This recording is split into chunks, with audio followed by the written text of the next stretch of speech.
আপনারা দেখছেন ব্যাটারি বাজার, Krishnanagar, Nadia. Welcome to Battery Bazaar. Gets in Bay. Get the complete Lucent battery solar. Visit us in Krishnanagar or call us today. Welcome to Battery Bazaar. We have everything you need. Let's power a greener future. Battery বাজার সব ধরনের ব্যাটারির একমাত্র বিশ্বস্ত প্রতিষ্ঠান। আমাদের ঠিকানা হল হাতারপাড়া, কৃষ্ণনগর, নদিয়া। এখনকার মতো বিরতি শেষ, ফিরছি খবরে। আপনারা দেখছেন সময় অন কৃষ্ণনগর ফেসবুক লাইভ, সবার পাশে সব সময়।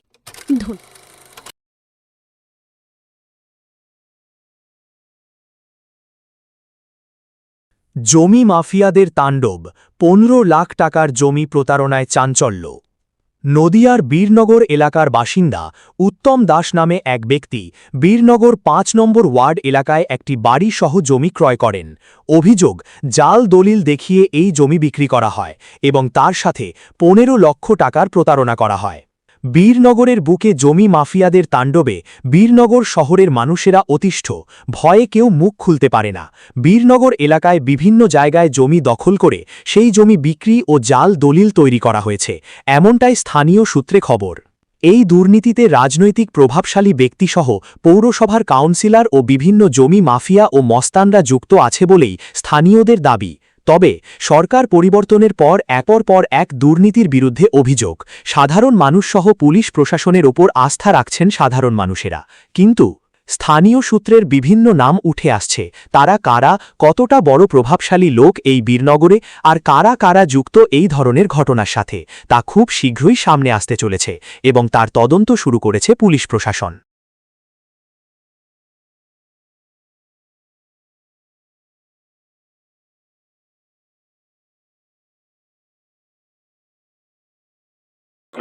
ঘটনা হয়েছে, আমি 2022 সালে 28 জানুয়ারি একটা জায়গা বাড়ি কিনি, যেখানে আমি দাঁড়ানো আছি। বাড়িটা কিনি, বাড়িটা আমাকে যে কাগজপত্র দেখায় সেই কাগজপত্রতেই আমাকে দলিল সম্পূর্ণ দেখে রেডি করে আমার হাতে তুলে দেয়। কিন্তু এরা সেই দলিল অনুযায়ী রেজিস্ট্রি করেনি, সেটা আমার জানা নেই। এবং যারা বিক্রি করেছে তাদের মধ্যে একজন পেনশন মামলা করে, সুবীর বিশ্বাস নামে। কিন্তু সুবীর বিশ্বাস এই দলিল চক্রে, মানে যারা এই দালাল চক্র আছে, জমি মাফিয়া বা জমি বেচা কেনা করে, মাফিয়াই বলবো তাদের, তার সাথে যুক্ত ছিল। তারাই পিএনশন করে। যখন আমার কোর্ট থেকে কাগজ আসে তখন দেখি যে আমার নামে এই জমিটার পিএনশন করা আছে। তখন দেখছি ওই দলিলের সাথে আমার যে হাতে দলিল দিয়েছে মিল নেই। তখন আমি এটা নিয়ে সবার কাছে যাই, সবাই একই কথা বলে, যা করেছি বেশ করেছি, যা খুশি কর। তখন কত টাকা দিয়ে কিনেছিলেন? এটা কিনেছিলাম আমি 15 লাখ টাকা, এবং ওরাই একটা সিঁড়িঘর করে দেবে, এটা তো বাড়ি, জায়গা নেই। 3 লাখ টাকা এক্সট্রা নিয়েছিল, সিঁড়িঘর করে দেবে, তার জন্য ওরা প্রস্তুতি শুরু করেছিল। টোটালটাই এখন 18 লাখ টাকা। কাকে দিয়েছিলেন? ভোলা কুন্ডু, শ্যামা কুন্ডু, ওরা দুই ভাই। এবং হ্যাঁ, ওর ভাগ্নে যার নামে এটা পাওয়ার নামা করা ছিল, পলাশ চৌধুরী, ঠিক তারপরে যার জায়গা আগে ছিল তার, সে আবার পাওয়ার নামা তুলে নেয়, মানে এই জায়গাটা জিরো হয়ে যায়। তার নাম হচ্ছে পরিমল বিশ্বাস। আমি নতুন সরকার হয়েছে এবং প্রশাসনও এখন অনেকটাই তারা তাদের কাজ নিজস্ব ভাবে করতে পারছে, তাই আমার ব্যাপারটা একটু দেখুক। আমি জমিটা সম্পূর্ণভাবে ওরা পুনরায় আমাকে রেজিস্ট্রি করে দিক। এবং হ্যাঁ, ওই তো যেটা আমার সম্পূর্ণ ব্যাপারটা খাটিয়েছে সেটা হচ্ছে যারা এই কাজগুলি করেছে তারা কি কোনো রাজনৈতিক দলের সাথে? 100% মিন্টু দে এবং আরেকজন আছে অজয় বিশ্বাস, সম্ভবত অজয় বিশ্বাস এবং মিন্টু দে, অজয় মন্ডল আর মিন্টু দে। মিন্টু দে কোনো রাজনীতি দলের সাথে যুক্ত, কোনো কাউন্সিলর হবে বীরনগরে, 3 নম্বর ওয়ার্ডের কাউন্সিলর হবে। এবং এরা টিএমসি পার্টির, এবং এদের কথা মানে সব লেভেলই শুনতো, যে কারণে আমাদের কোনো কথা কোনো কিছু কোথাও যায় না। আমি চাইছি এখন সরকার চেঞ্জ হয়েছে এবং আমাদের প্রশাসন এখন কাজ করতে পারবে, এদের আমি দৃষ্টি আকর্ষণ করতে চাইছি। আমার ব্যাপারটা একটু ভালো করে খতিয়ে দেখাও, কারণ আমি যে মামলাগুলো করেছি সব কটা মামলা ধামা চাপা দেওয়া আছে। আমি অ্যাপ্লাইও করেছি কোর্টে, পুনরায় তদন্ত হোক, অ্যাপ্লাই করেছি, কোর্ট থেকে থানা জানাবে। এটা হচ্ছে বীরনগর 5 নম্বর ওয়ার্ড, ব্রহ্মচারী পাড়া। এখানে মোটামুটি 2.5 কাঠার মতো জমি নেই, টোটালটা বাড়ি 2.5 কাঠা বাড়ি। আপনি এখানে থাকতেন? অবশ্যই 3 বছর থাকতাম, এই প্রচুর ওদের অত্যাচার, তারপরে এখান থেকে চলে যাই, এখন ফাঁকা আছে। এবং এই জমির এখন কিন্তু কোনো মালিকানাও নেই, মানে আমার যে দলিল বা আমার জায়গা আমি বলতে পারছি না। এটাই চাই যে আমি তো টাকা দিয়ে কিনেছি, আমার টাকা রিটার্ন দেওয়া হোক, না হলে আমার এটা রেজিস্ট্রি পুনরায় করে দেওয়া হোক। আর নাম পরিচয়? আমার নাম উত্তম দাস।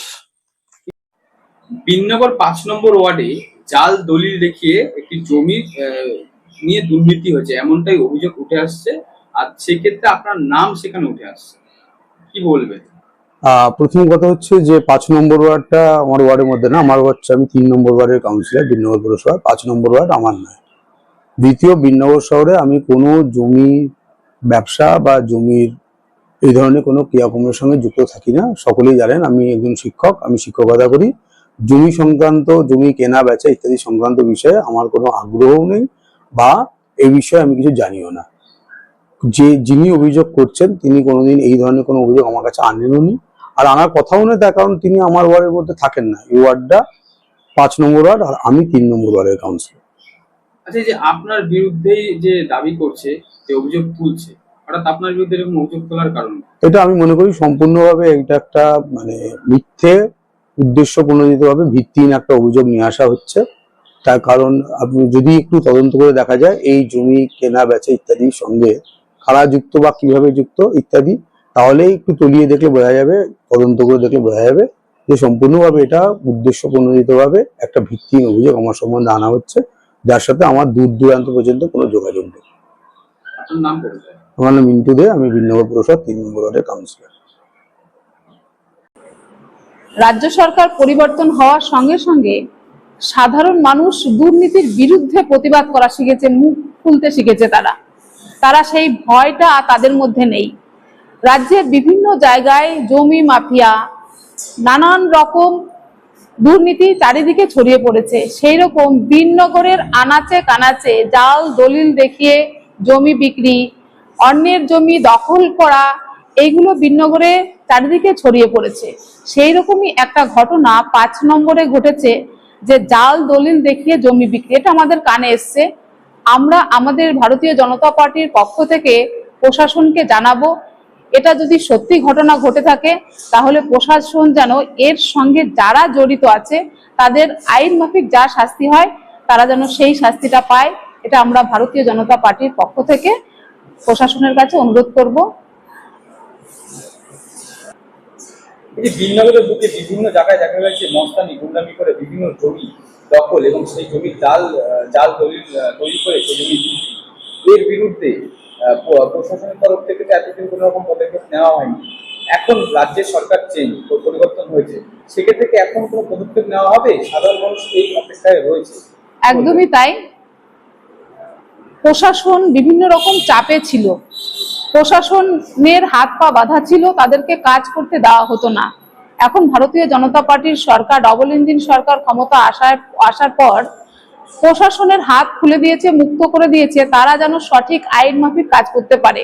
তাই আমাদের বিশ্বাস এবং প্রশাসনের উপর একটা ভরসা আছে, আইন অনুযায়ী যার যা শাস্তি পাওয়া উচিত প্রশাসন সেটাই করবে এবং ভারতীয় জনতা পার্টি সেই অপেক্ষায় থাকবে সাধারণ মানুষ যাতে সুশাসন পায়। ভারতীয় জনতা পার্টির একটাই লক্ষ্য, সাধারণ মানুষকে সুশাসন দেওয়া, যেটা বিগত সরকার থেকে বঞ্চিত ছিল। এটাই আমাদের লক্ষ্য।